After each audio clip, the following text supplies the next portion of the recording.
session of Read It and Reap. This is a DIY marketers program where we reach out to some of the best authors, where we give you the best marketing books, and we summarize them for you and kind of talk about why you should get them. I'm really not going to spam anybody about this, or like it's going to be all, if they're on here, you ought to read it. You're going to learn something, right?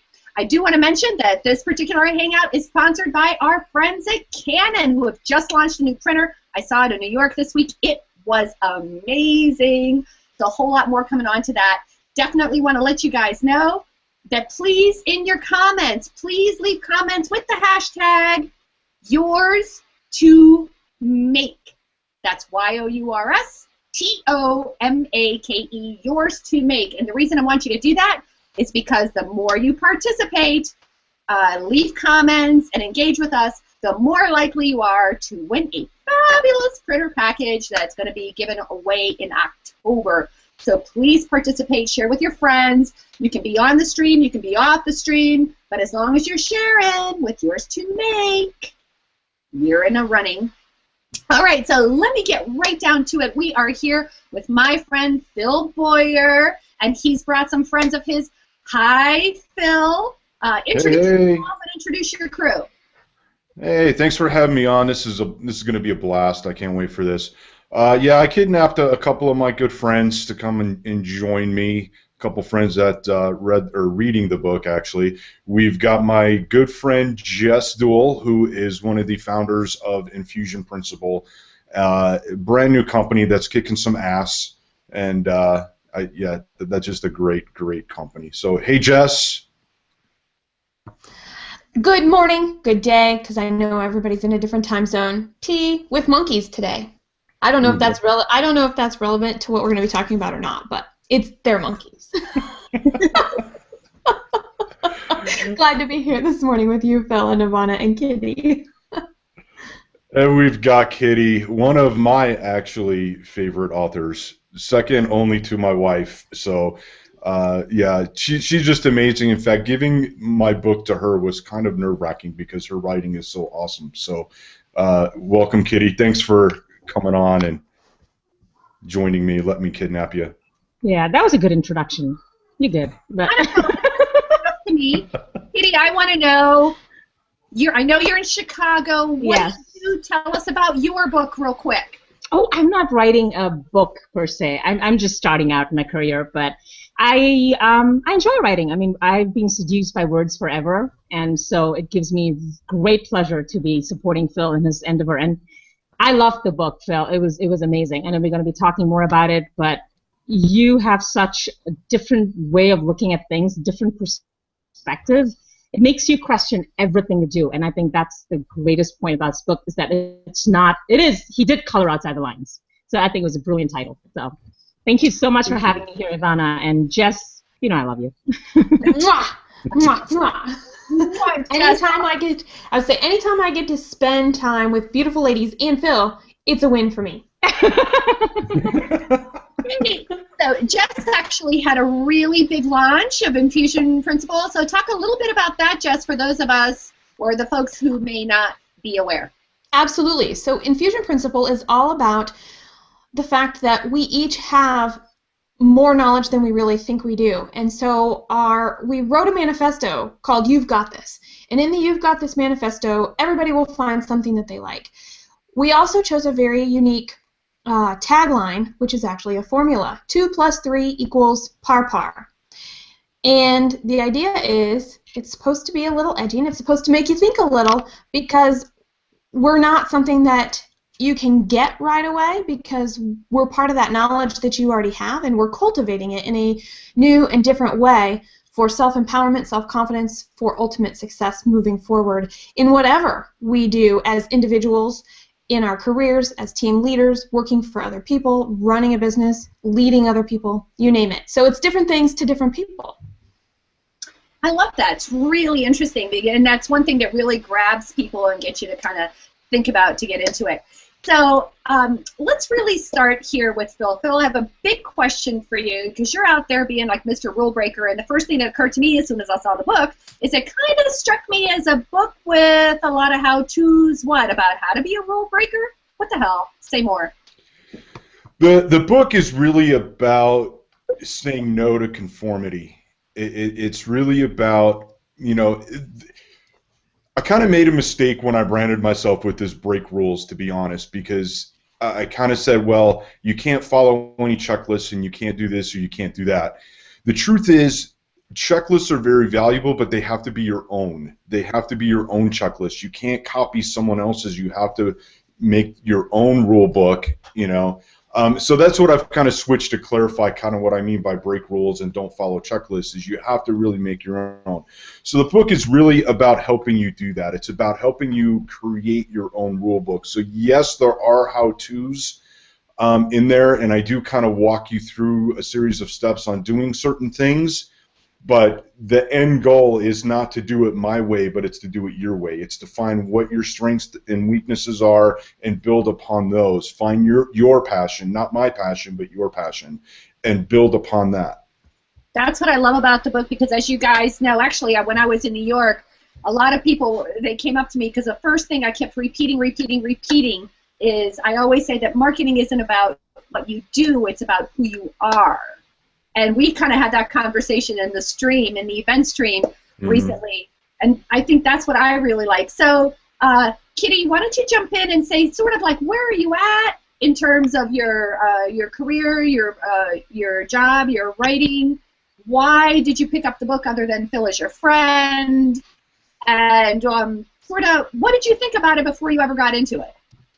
Well, in my previous life, I was a telecom consultant, but I connect with Phil because all my life I have conformed to other people's expectations, and I've done what I was supposed to do. And from a very early age, I wanted to actually be a writer, but in my culture, writing is not really considered a career because it's not a lucrative career, and everything begins and ends with money, unfortunately, or not.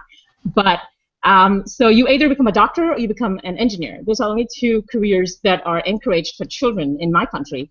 I hope that changes because, I mean, come on, there's so much talent, but, you know, people just like to stereotype everyone into these two categories. So, and since I couldn't draw or remember names for the life of me, I chose engineering. And I was a really good math student, and I was a really good test taker. So I got very good grades, and I aced all my bachelor's degree, my master's degree, and then I spent like 4 years as a telecom consultant. But I never really was, I didn't care about my career. That is, I didn't care whether I did well or not. I just cared about, okay, you know what, I'm doing this from 9 to 5 or whatever and bringing home the money, and that's about it. And then I would say fate intervened because I was diagnosed with an eating disorder, which I've been very open about in the past too.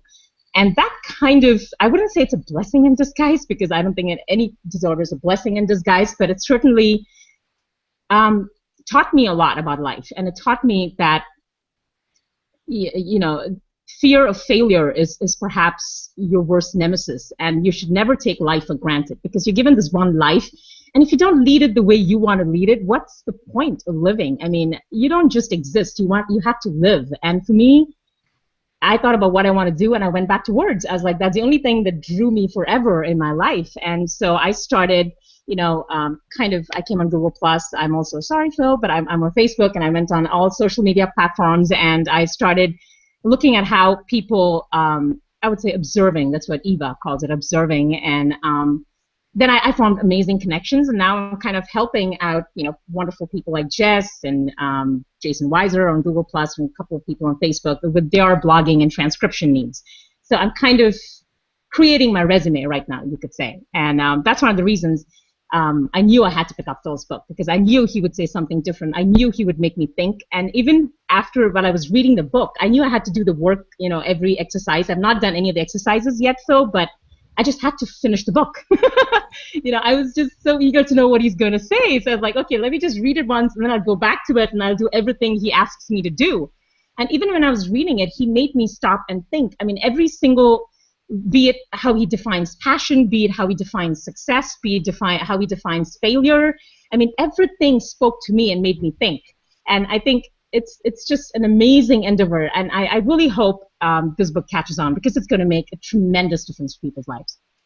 Well, I'm really glad you made one of the things that really struck me, and we've had a few conversations around that. Actually, I interviewed a guy, we talked about passion, and This particular guy's opinion was that you don't have to have passion to have a successful business. And that got everybody started on the passion conversation. So hey Phil, let me take it to you for a second, and let's talk a little bit about what you mean about passion inside of coloring outside the lines. What role does it play? It's the foundation. It's everything that you do. If you don't have passion, and you know, I'm not quite sure what that guy you were just talking about, what his idea was, but I've heard people say, well, what about serial entrepreneurs?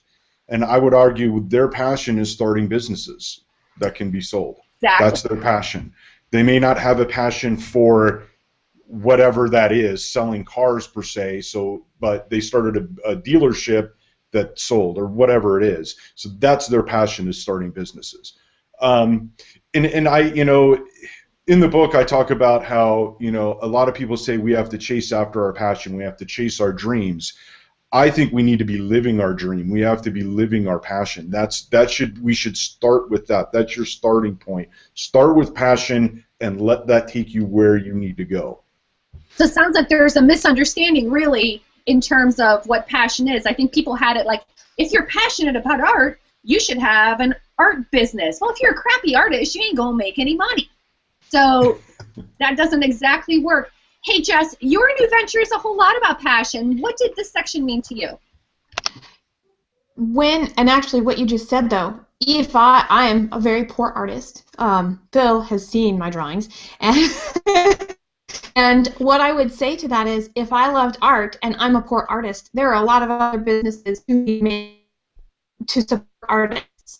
So there's some, and then so what skills do you have, and what other interests can you bring to the table that help people get their art to the world? So it's more than just the creation part, I think, when we think about passion, because I know for me, we get told, go after your dreams. Well, then you're always going. You're never arriving. And I'm like, Phil, we are here. We are here now, and this is where we're living. So if it's not what we want, it's up to us to choose to change or to choose to stay the same. And some of that is thinking outside the box of, okay, well, I'm a really poor artist, but I am pretty decent at bringing people together, or I am pretty decent at how to organize my art collections, or I am art collections, or I am able to do different things, and I am really good at networking, and I can get artists into local shops. What can I do around my passion and my idea to live it instead of always trying to achieve it? Because we're achieving every single day we exist. Maybe not what we want, but we are achieving. And see, that's a great point, because it's not enough to know, okay, this is my I have a passion for art, but you may suck at drawing, so that's why it's important to understand what your strengths and your weaknesses are, so you can, if that really truly is your passion, then you can create a business around that. So when you get up every morning, you can be like, yeah, this is awesome. For me, I'm a huge music lover. I love music, but I don't have the talent. So I created a music company to support independent artists. Mm-hmm. And I'm actually working on phase 2 of that. That's going to be really huge for artists of all types, sculptors, whatever. So this is the thing where I do with my book. I walk you through these different levels that one builds on the other, so you can actually get down to the nitty-gritty of what your passion is and how you can execute your passion.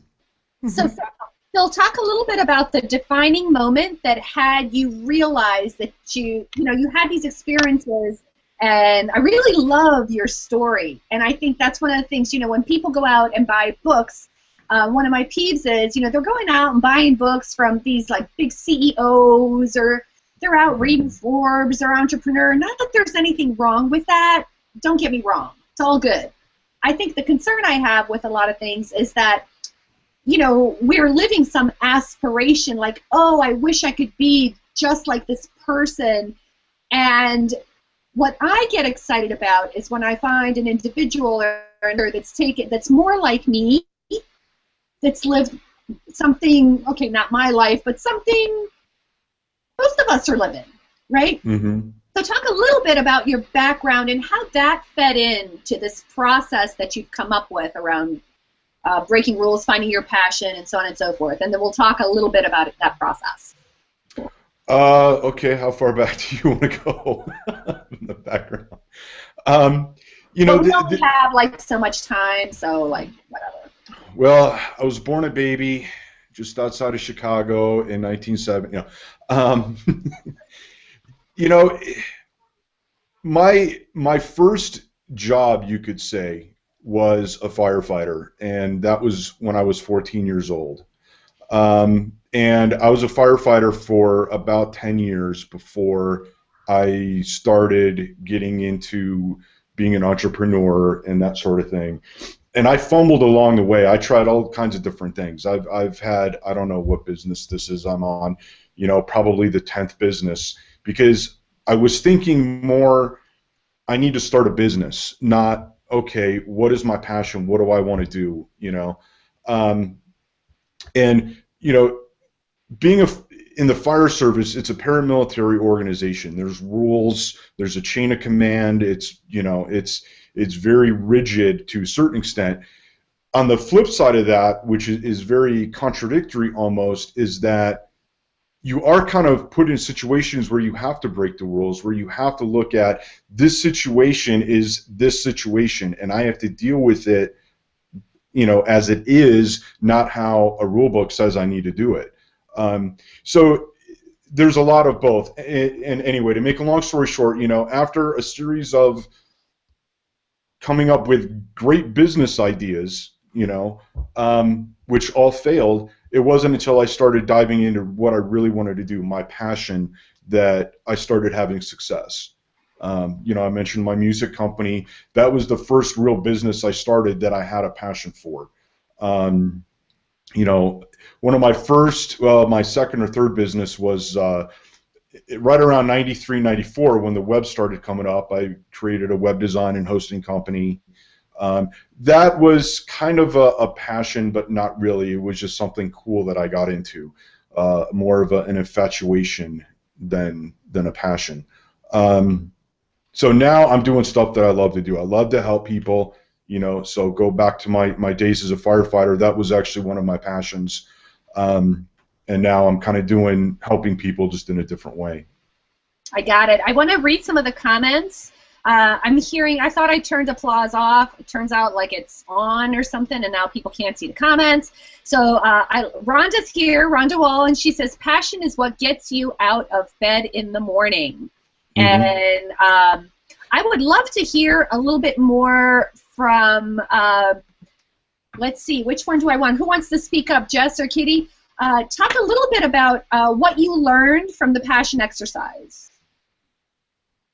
I might not be there yet. I'm still on the strength and weakness exercise. Oh, you're on strength and weaknesses. And the amygdala piece. Oh, yeah. Oh, the amygdala piece. Right. Hey, uh-huh.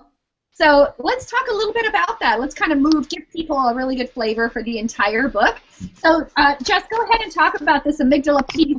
What did you learn from that? Kitty's laughing. I think she's going to be next. Okay. Well, so it's knowing what your passion is and knowing what your strengths are and what your passion is and how to align them is really important. And perception really is everything.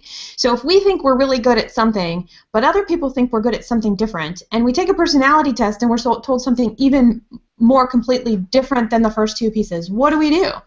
And what the exercise about strengths and weaknesses really hones in on is you can take all that stuff that you know about yourself, but then you have to add the element of the external and of what do other people think about me? How do I incorporate that into who I am, where I'm going, and does even what they say resonate with me at all? But that perception is everything, and to create lasting relationships, to find the connections that we need to propel ourselves forward in whatever we choose our path to be, knowing a little bit more about ourselves helps us do that effectively. So I actually spent it was probably 10 days, and it takes a lot of courage to do what Phil requests his readers to do. You went out and talked to other people, Jeff? Yeah. I did. I said, okay, so he says, you know what, after you write down your own strengths and weaknesses,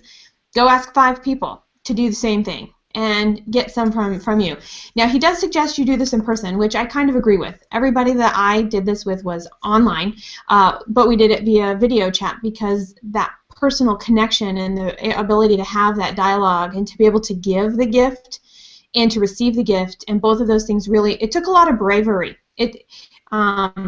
Not for when you said WIMP-FREE zone, that is the truth, because somebody is you're asking somebody to be courageous enough to tell you what their honest opinion about you is in its rawest form so you can use it, and you've got to be pretty brave to be able to receive that.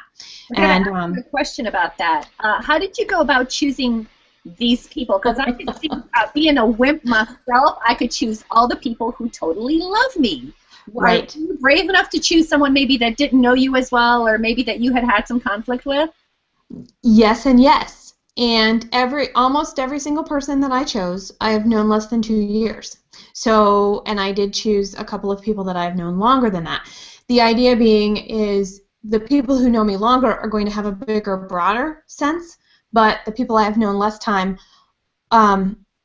will give me a sense of what this snapshot of who I am in this time, because we're not who we were 10 years ago, and we're not today, we're not who we're going to be in the future, but there are some overarching themes to bring in. So I was very, I don't know if strategic, but I was purposeful about that.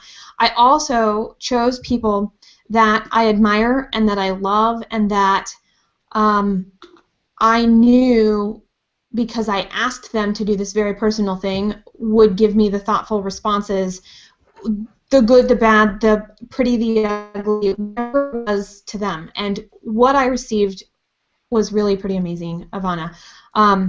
Not only did I learn a little bit about myself through the eyes of others, I got to see through the truth of the people that I chose and the people that I decided that I wanted to be part of this this first go-around are people that I admire in some way too, and that they have traits and strengths that I'm like, wow, that really complements me, or I can learn something from, or I know that just being around them is going to keep me energized when I'm not. And it was really important to me to see that, and I have to tell you, it was really awesome. And then I get to the next page, and he goes, now ask 5 more people, and I'm like, seriously? So I'll be honest. I kept reading, and I have 5 more people, but it's not going to be as in-depth as the first time around. I'm going to pick people that can give me good feedback, and I'm also going to pick people that don't feel like they have to be quite as courageous or brave to deliver information to me in that way. So if you get an email from me, please help out, because you're helping out Phil, and you're helping out me, and as much of knowing what the rules are so I can rearrange them and do them in a true Jessica form, I am trying very hard to see the strategy and the purpose for building the exercises the way that they are, and I wouldn't do it any differently for myself in this case. So Kitty, you've been doing a lot of smiling over there. Do you have something to add? No, I'm just saying, when I came to that chapter, I was like, what? What does he want me to do? Because it freaks me out. Like I said, I've not started doing any of the exercises yet, but that is freaking me out. I totally applaud you, Jessica, for going so in-depth with what you did. I mean, that's amazing. But, and the reason I was laughing when you talked about amygdala is because he talks about comfort zone-itis. Yes. And there's a line in the book which says, if you're reading a book, instead of doing what you have to do, you have comfort zone-itis. And I'm like, Phil, you're responsible for this comfort zone-itis because your book is so good. So that's why I was laughing, because his book is so good. I mean, literally, I picked up his book and was like, just 10 minutes. I'm just going to 10 minutes of this, and I'm moving on. And then I stuck to it for like an hour and a half. I was like, dude, where did the time go? I mean, this is so fantastic. When you just get into it, and that's when you know a book is speaking to you, when you just don't realize that the time is flying. And I have attention deficit disorder. It's very hard for me to concentrate on something, one thing at a time. So really, I think it's going to be amazing. But this exercise is going to freak me out. That's the hardest exercise for me to do, is to ask people, because I'm by nature a very sensitive person, and I've been known. I'm shy to take compliments, and I'm extremely shy to take objective criticism too. So it's going to be an empowering challenge for sure. I've actually played this game before, and what you had to do was sit across from the other person and say, how did that go? It was that same exercise, more or less. Oh, who are you? So the other person asks you who you are, and then you just have to go through and respond, and then they give you feedback. It's really great. So let's keep moving. Let's bring Phil back. This is his thing. Let's bring him back. Hey, Phil, talk a little bit about two things. Let's talk a little bit about the pain factor. We heard everyone kind of going through the pain factor. And let's kind of also talk about this amygdala lizard brain thing, because I think our amygdala tries to protect us, and sometimes that it's trying to protect you. It's good if you're about to get mugged. Not so good if you're trying to step out into a new space. So say more about that. Give us a defining moment when you knew this was true. You know, the lizard brain is something really, really powerful, and it actually is one of those things where the size of it matters as far as how strong it is within you. He says something matters. Yes, size does matter. Yes. So, you know, it's important to learn right away the tricks that the lizard brain uses to get you to sit in front of the TV for another episode of MASH or whatever it is, you know. And it's also important to know that there are things that you can do to actually weaken your lizard brain. Diet is one very important thing. Stay away from sugar. Sugar will actually give that, it's like steroids for your lizard brain. So you want to really avoid sugar as much as possible. And when I say sugar, I mean processed sugar. The only sugar really that I consume is maple syrup and honey. But that's a whole different subject. We won't get into that. So, you know, you need to set yourself up, and fast forwarding a little bit in the book, I talk about routines. And for me, to help combat my lizard brain, I set up a routine for my day. And everybody goes, oh, that's boring. I don't like routines. And routines don't work for everybody. And the same routine, like what I do, isn't going to necessarily work for you. But like every morning, unless somebody makes me get up early and get on a hangout, you know, at 10 o'clock in the morning, you know, I sit down and I have my bulletproof coffee and I read. I read a business book of some kind, and I do those, you know, I do that for about an hour, and then I dive into my day. And at night, I kind of do the opposite. The book in the day and the coffee get my blood going. I'm not a morning guy, so that gets me going and fired up. And at night, I do the reverse because I have a tendency to be an insomniac. So, you know, reading a fiction book then at night turns my brain off business. I can settle down a little bit, and then I can get to sleep a lot quicker.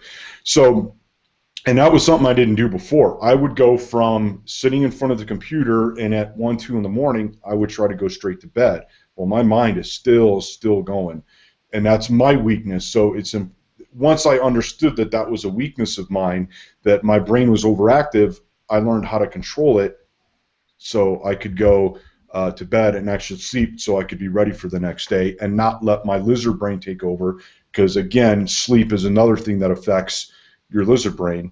If you're tired, it's real easy to say, no, I'm not going to do that. So, yeah, you gotta figure out, you know, everybody's different. Everybody's lizard brain is you know, either weaker or stronger, so you got to understand how to control it for you. You know, and in the book, in the routines, I talk about what other people did. Again, going back to conformity, you know, I took a lot of artists and what they did during different times of the day. You know, I took what I did, I shared what I did at different parts of the day, and then what they did, and they all did different things. So, you know, this sounds a little. It sounds a little like time blocking, but it also I think we need to make a difference between a schedule and a routine, and I think they're very, very, very different things, because what I hear you talking, when people go, oh, that's really boring, well, a lot of people think a routine is this and then this and then this, and it's more in the form of a to-do list, and it's not that at all. It's actually this general I've decided that these are the things that are important to me, and here's where I'm going to put them in my day. And then the rest of the stuff gets to fall in around that. So whether that's dinner at the same time or with the same people, whether that's when are you going to read and do the deep learning versus more of a conversation, skimming, stay in touch type of stuff, to when are you going to create? Because I think that our creative time, if we don't have a routine to support our creative time, we'll get stifled the quickest, and I think our lizard brain gets the strongest from that. I agree completely. I think you really have to. I think the point that I got from what you were saying, Phil, and what you too said, Jess, is really being the observer. So many of us are just going through life, and I guess this section of the book gets you to stop and observe what your habits are and ask yourself the question, is this kind of thing, to be conscious of the things that you're working on, right?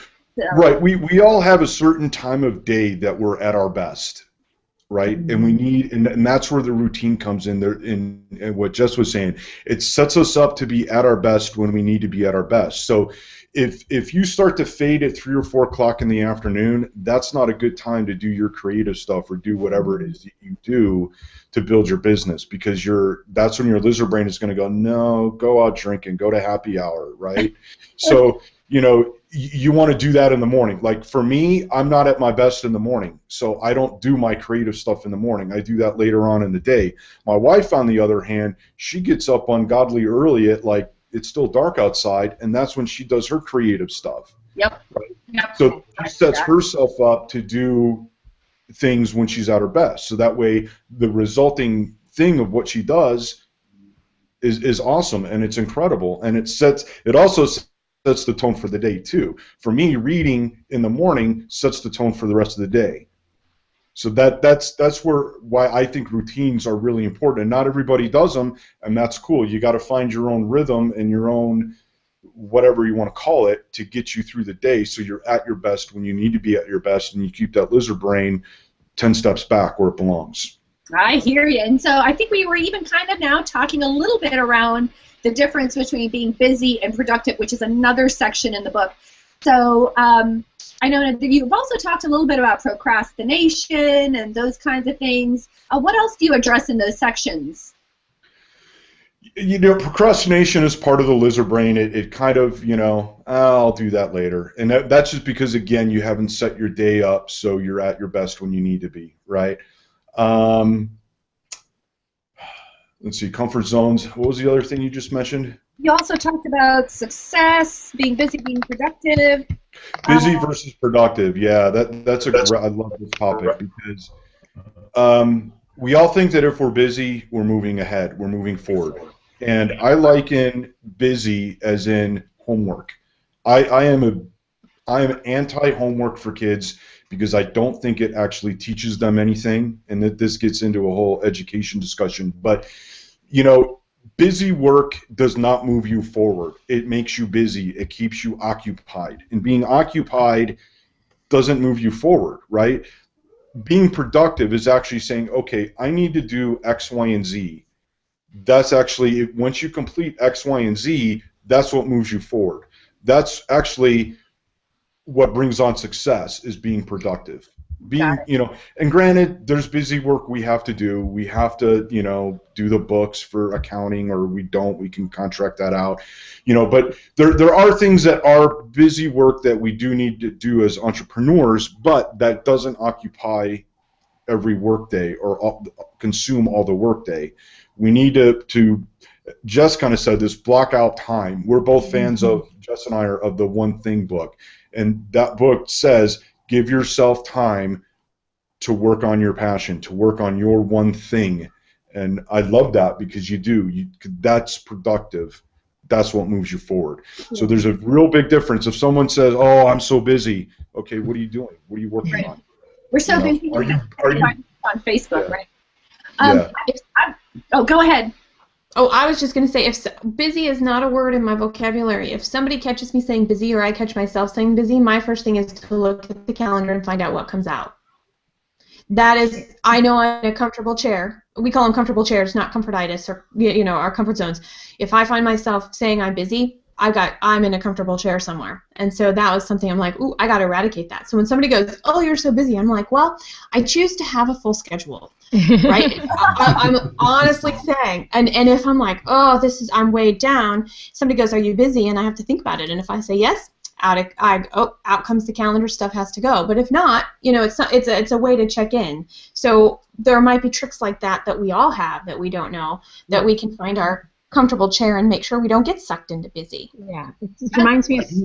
Sorry. Oh, go ahead, Kitty. It reminds me of something I read in a book, like in writing, for example. There have been times where I've spent like 3 hours in front of the computer, but I don't really get anything done. I'm like stuck at 100 words, and I'm like, what am I doing? I spent 3 hours and I had 100 words. So I read this book that said, do not set your goal to the number of hours, set your goal to the number of words or the number of pages. Then you have like a set goal, and and that kind of inspired me. And today when I write, I just kind of turn off the internet and I just spend 1 hour and I get like 500 words done, which would normally take me like 3 hours to do the same. So I'm completely on board with the busy versus productive thing. That's something that I'm working on too. And when it comes, and also when you talked about routines and everything, I think that section really spoke to me because I'm still in the process of figuring out what routine works for me. Because like I said, I have a history with an eating disorder. So after lunch, for example, I cannot do anything. I pretty much just die down. So I just take a nap. I just sleep because I know I'm not going to do anything, and I'd rather get up and be more effective an hour later than try to plow through and try to stay open and have all these negative thoughts in my head. So now, actually, with reading Phil's book, I was like, okay, why don't I try getting up early and see if that works for me? And so I've started doing that for the last 3-4 days, and I noticed that I'm really productive in the morning hours. Like my creative side is really productive in the morning hours because that's when like my husband is asleep, my puppy is asleep, I have absolutely no housework to take care of, and it's silent. I love solitude. I completely embrace solitude, and those 2 hours gets me in the mood to like really do really well for the rest of the day. So I think those sections really spoke to me. Oh, that's great. So Phil, take us kind of towards the end of the show here and talk the last section you have, and I'm really glad you brought that into the book, is a measuring section. So talk a little bit about what you had in mind when you wrote that and maybe give us some tips for measuring. Success and failure. I think there's a lot of success and failure. People like to talk about that a lot, and I'll start with success. Success, we like to follow successful people, and that success is usually based on how much money is in a bank account. And there's nothing wrong with that. If that's your goal, is to have a gazillion dollars, that's cool. I think though, for most of us, the reality is, whether we like to admit it or not, is we don't necessarily want $1 million. We want what that $1 million dollars will get us, right? For me, I want a lot of money so I can travel Europe, right? I don't, that traveling Europe and doing it the right way takes a lot of money. I don't want it just so I could live high on the hog, so to speak. I'm not very materialistic. Money is not, money's important, sure, but it's not the be-all, end-all of everything. So, in the book, I get people to ask themselves, what is success to you? What does success mean to you? Because you have to know when you are successful. You have to know how you personally define success, not how I define success or anybody on the panel here defines success. It's got to be your own definition, so you know when you've reached it, and hey, I've made it, and there you go.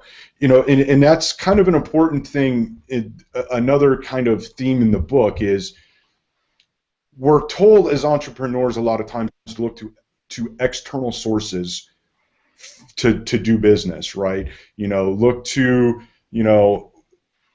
all these SEO experts to get your site ranked on #1. We look at the reality is we have to start within ourselves first. We have to find out who we are inside first, hence all these different exercises to find out who we are, what our passion is, and even finding success, because if we're chasing someone else's idea of success, we're never going to get there. I call it destination. I think there's all this, well, it's not a journey and all this stuff. The journey, it's all tied together. Everything's connected. It's both a journey and a destination. They're both, because you can't just keep going on a journey, otherwise you never get anywhere. And you can't judge if your journey's taking you to the right place. It's like I can hop on any freeway around me, but that doesn't mean that freeway is going to take me where I want to go, but yet I'm still going on a journey, right? Failure. We talk a lot about failure too. Failure is a good thing. I hear that a lot. Failure is not a good thing. I don't care how you slice it, it's not a good thing. Now, our reaction to that failure, that's what's key. That's what makes a difference. How we react to the failure, what we learn from it, what we get from it, and how we change what we do from that failure, that makes a difference. But we can't go on this perpetual failure journey, because then again, we're always going to fail and we're never going to get to our destination and we're never going to have success. So we should not, this kills me when I hear this, do not strive for failure. That's not what you want to do. You do not ever want to go and think, oh, I got to fail fast and fail hard. No, no, no, don't do that, right? Strive for success. If you do failure, which honestly is going to happen, you can't avoid it, learn from it, react to it in a positive way, and then move from that and grow from that and keep going towards your destination. Well, I think one thing that I really like about what you said, and something that really struck me and really shifted my mindset around success versus failure, is like Jessica, I have actually tried to remove the word failure from my vocabulary, and really, when I came to realize that failure was simply the word I signed for when I did not achieve my desired outcome. I thought something was going to happen, I took action to make this thing happen, and the actions I took did not equal the intended result. And so one of the, I guess what I look at it then, and actually Barbara Corcoran talked about this at the entrepreneur event on Tuesday, the day it was, and she and a couple other people talked about pivoting. So you have a hypothesis, you think it's going to be this, you take this action, and it doesn't turn out that way. So now all that means is that you're like a scientist, and now you should be curious. What happened? What could I have done differently? Instead, what we do is we take the word failure and we throw it on. We buy the T-shirt, we wear it for everyone to see, and it just completely, makes you want to crawl under a rock, I think. Mm-hmm. I would agree with that, and I also think that failure, though, even if you look at failure, so you didn't get the intended outcome. Okay, it didn't get what you wanted, but was what you wanted really the right outcome anyway? Number one. Maybe what the outcome was actually gets you closer to your goal than what you thought the outcome should have been. And I think that there's a thoughtful exercise around that. The other thing is, if all that stuff lines up and you're like, wow, that didn't turn out the way it was, cool, more information. You now have another step on your journey, or another little paver laid along the way, or you've hacked through a little bit more, and you can never go back to what you didn't know before. You're starting with more information than you had, so you have the ability to make a new hypothesis and keep going, just like that scientific process, in a true form of curiosity, which is one of my all-time favorite words. Curiosity. Thank you. So now I have the same question for all three of you as we wrap up this really, really exciting conversation, which is going on the event chat, which will be happening. Once again, you guys use the hashtag #YoursToMake, please. Okay, so as we wind up, Phil, who did you write the book for? And I have a similar question for you too, so just let's hear what he wrote for, and then I want to hear what you guys have to say. That's a tough question for me to answer. I wrote it both for myself and for others that want to change their life. For me, it was a lot of taking my thoughts and my ideas and things that I've used in the past to help me and my clients, and it was wrangling them up in something coherent and logical and putting it in an order that people could use to make whatever changes that they wanted to in their life so they could reach success and get to their destination. So it's this combination of, for myself, again, it's my passion, it's what I like to do, so I've got to be part of that. And I think sometimes we don't like to think about the I in this. There's no I in team. Yeah, there is. It's hidden in the A. Okay, so let's get that out of the way. So it's a combination of both for me and for my audience and the people that like to hear what I say and want that change. I hear you. So, Kitty, I want to know from you, based on what you've read so far, who would you recommend this book to? What would you say to them? Well, I would say, personally, I think this book is written for anyone who wants to own their passion, own their power, and live life in their own terms and treat life like an adventure, not like a checklist. Oh, that's really good. Good. Yeah. Love that. So, what I'd like to say is, and what Phil says, the problem with our society is everything is judged using a particular benchmark. Like Jessica just put in the comments, success is subjective. But your society judges you based on a common benchmark. Okay, this guy made this $1 million, so that guy is successful. And anybody who has not reached that is not successful. And so if you're not successful, you're a failure. And I think a lot of this whole success-failure conundrum that goes on in our heads is because of what we hear outside us too. I mean, it's not enough that we battle our own inner demons. We actually have to battle what other people say, other people who really love you, who want the best for you, but still don't get you. So I think Phil is saying stop that noise and just listen to yourself. I don't look at this book as a how-to book at all, actually. I look at it as a workbook that teaches you who you are. And once you know who you are, once you accept yourself with all your glorious imperfections and your wonderful idiosyncrasies, when you own yourself, you'll be able to lead the life of your dreams. And that's what this book is all about. So I'm going to my last message is going to be, color outside the lines. You've got this. I don't know, Phil. I think you should have Kitty be writing the blurbs for the back of the book. They're very readable. Yes, I told you she's a great writer. That's awesome. I love it, Kitty. Thank you. It's your turn, Miss Jess. It's my turn? What would you tell them? I would say that this book is for every person exactly where you are on your journey today. And the reason that it is helpful is because it helps clarify exactly where you're at. It's like, okay, you're on your journey, so what I see coloring outside the lines being is like crawling up the tree to the very top to take a look around. And then you can crawl back down and get back into everything that you're doing and where you're going. And I love what Kitty was saying about the benchmarks, our commonality of what we define words as a society to be. And anybody who is interested in passion, anybody who is evaluating the definition of words and how it applies to them in their lives, are working toward making a societal change. We're working towards setting a new standard and changing what that benchmark of where we come together actually is. And this book allows us to look at ourselves, to be able to do that, to be able to contribute in a way, to create in a way, to exist in a way that allows the world to fall around us, but those of us that are thinking the same are creating a new definition. Wow.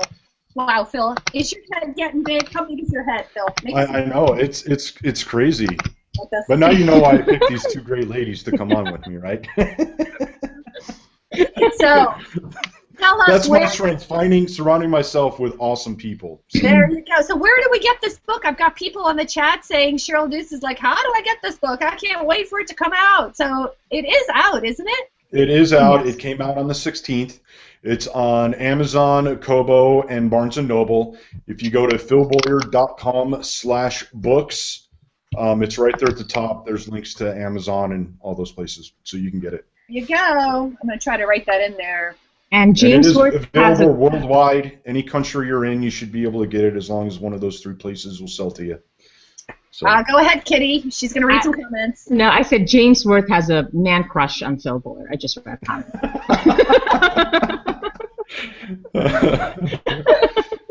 As he should. Yeah. Well, I know that James is a fan. I know that James is a fan because he and I have gotten into many, many conversations around engagement, list building, lack of list building, and all these different kinds of things. So I know that he's got a man crush on you. Shout out to you, James. Yeah. Well, then there's Rhonda, too. Everyone in this hangout is thrilled with you guys. Yes, Rhonda, I will post the link. I was trying to type it in there, and it didn't work. So as soon as we wrap up, I'm going to post some links up there. Or maybe Phil can post some links, or you guys can write reviews. I've written some of what you've said in the stream because it was so awesome. I had to capture it before you forgot. So, excellent. Brilliant. And Phil, thank you so much for being my first guest at this inaugural session of Read It and Reap. I hope you guys reaped the rewards of this awesome book. Thank you, Jess. Thank you, Kitty. Anything else you guys want to say as we sign off? I just want to say thanks for having me on, and you know, it's an honor to be here, and thanks to both Kitty and Jess for letting me kidnap you and bringing you on, and for all the nice things you said about the book. I'm very humbled, and thank you very much. It's our pleasure. Just buy the book and know that you're courageous. Just don't underestimate your courage, people. I love that. That's beautiful. That's really awesome, everyone. And big thanks, shout out goes to our friends at Canon Maxify who sponsored the session. Thank you guys, and I will see you on our next Read It and Reap. So stay tuned. Thank you guys. See you guys.